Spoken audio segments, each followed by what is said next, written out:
pop stars rotting in the churchyard, pretty bodies making all the girls scream. A great song. Altered Images were a much better band than people remember. That was Steve Severin, the bass player from Susie and the Banshees, who produced them. So that's why they had that Susie and the Banshees sound, especially on that song. Although people remember them mostly from Happy Birthday, Happy Birthday. Claire Grogan was a little dish back then, but she's actually still looks great. But yeah, dead pop star. So Coolio is dead.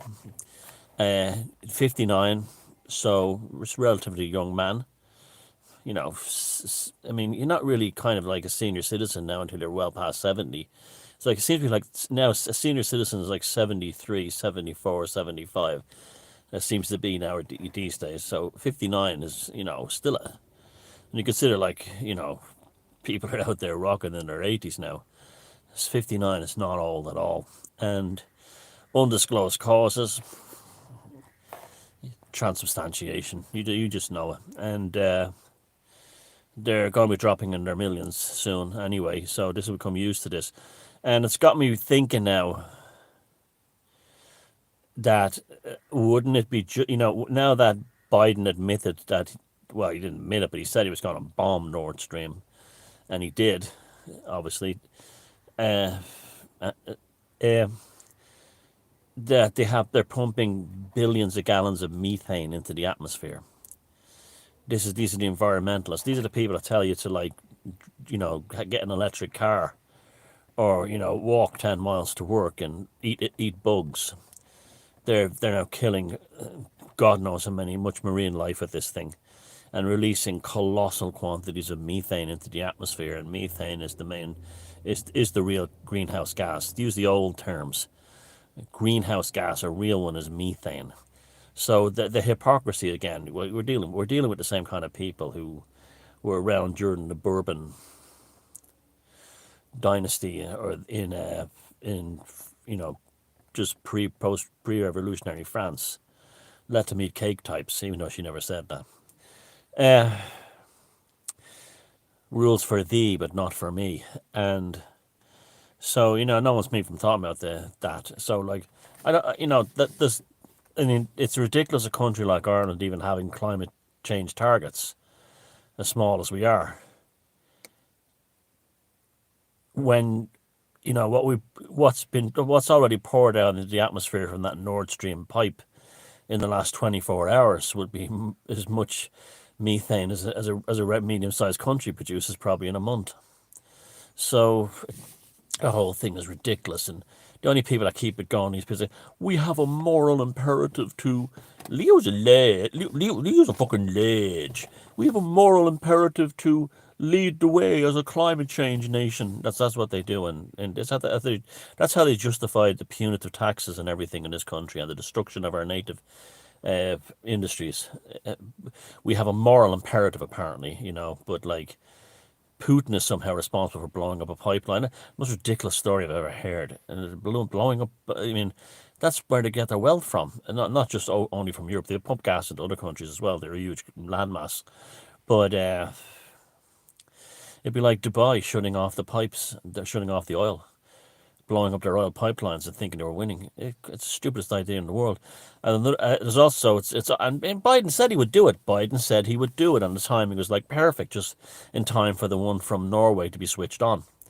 So another issue too is there are still, the Irish government is playing it down because they don't invest in defence here, and we're completely defenceless. But the Russian Navy has got some serious amounts of ships just off the coast over there. The Russian Navy, just off the coast there. I can see the sea right there. The Russian Navy are just beyond the horizon in huge battleships. And you know what they're looking for, or where they're hovering around? What comes out of Ireland that has a huge influence on the world, other than my alabaster buttocks? Internet cables. That's one of the reasons so many of the world's internet companies are based here. That's the reason why Ireland is a Silicon Valley of Europe. and they're all here because all the cables leave the beaches here and make their way not only to North America but to Central America, South America, to Africa. They just all are on this. Ireland has been the transatlantic cable hub since Marconi. And if the Russians wanted to cause mayhem, all they have to do is send a few torpedoes down at the undersea cables, and Europe and the IT world is a disaster, because it's not so much that they can't connect to the internet, the bandwidth is heavily destroyed. And so, that doesn't matter to Biden, doesn't matter to the people who are stoking the Micheál Martin and Leo Lidge here, and all the middle class types who are pointing at Russia and going, the cause of all my problems, and not COVID, lockdowns, which is really the cause of everyone's problems. But so it's getting interesting. So, if you're on a Russian battleship and watching this over there, hello. Don't bomb me. We're not representative of the assholes and government of the sheeple here. I'm not on your side, but I'm not your enemy either. Just over there. I know where you are, fucking Wojtek, whatever your name is. But yeah, it's we've probably been closer to a world war than ever in my lifetime. You'd probably have to go back to the Cuban Missile Crisis, which I've been reading about a few years ago, and that's really more of a mythology. The Russians had no intention of starting a war over that. It was mostly the Kennedy saber rattling, but it was still dangerous. Before that, you'd really have to go back to the Berlin airlift in 1946 and 47, where the U.S. transports and British transports were flying in, quite rightly, a humanitarian rescue effort into Berlin, over then Soviet-occupied East Germany, into West Berlin, to stop people from dying of starvation, because the communists were starving them. And so that was a humanitarian, it was a remarkable thing. There's some good documentaries on YouTube about it, but the logistics that the Americans, and mostly the Americans, but also the British and the French helped as well, the sheer logistics of getting the stuff in and out was remarkable. They literally had planes that would hit the runway in West Berlin and open their bomb bays and drop things onto the runway and take off again, and then people with trucks and everything would jump onto the runway, grab the stuff, pull it into a warehouse, and then literally a few minutes later the next plane would be coming in to drop their load of stuff. Some landed, some couldn't, and all the time these pilots waiting to be taken out, and the city surrounded by Soviet anti-aircraft batteries.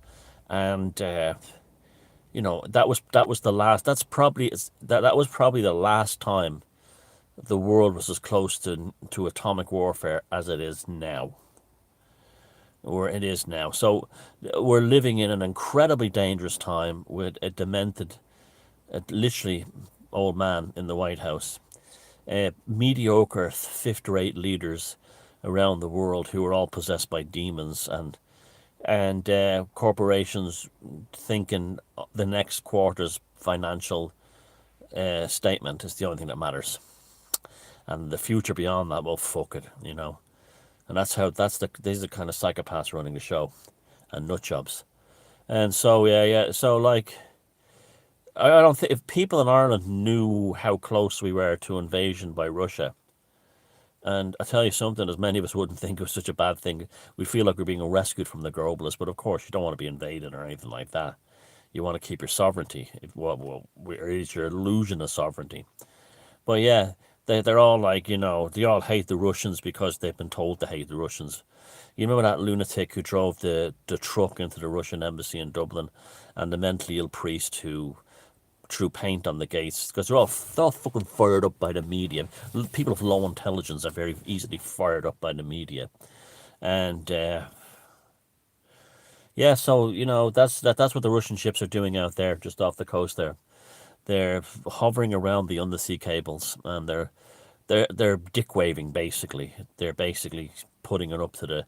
This is why the Germans have gone. I've been hearing things about the Germans mobilising. They haven't mobilised, but they've become very, very quiet, haven't they?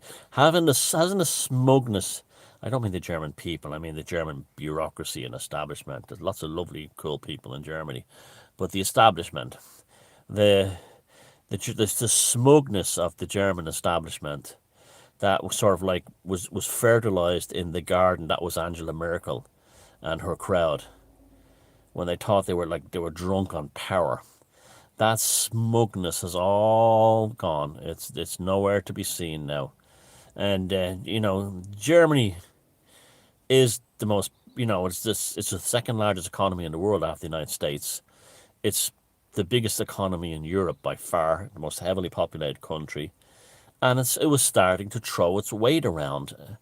It was starting to act like, I mean, Ireland is completely bullied by Germany, and the Germans not the people, the German government sees the Ireland as their bitch, and guess what? We are their bitch, and basically, whenever a government decision is made in Ireland that's beyond anything like, building a children's playground, they literally has to be signed off by someone in the Bundestag in Berlin. Ring, ring, ring, ring. Yeah, Paddy. We want to upgrade a road using our own money. Nothing to do with you or the EU. Can we upgrade the road? Yeah. 9. This kind of thing. That's literally how Ireland is run these days. Through some office in some bureau in Berlin, through the Bundestag. Yeah. So this is the way the world is now. We're very close to thing. Like Coolio is almost certain that's what happened to him, and you're going to see a lot more of that. And that's really it for the day. I'm in a good mood today. The sun is shining, and all this kind of stuff. And why not? Why not?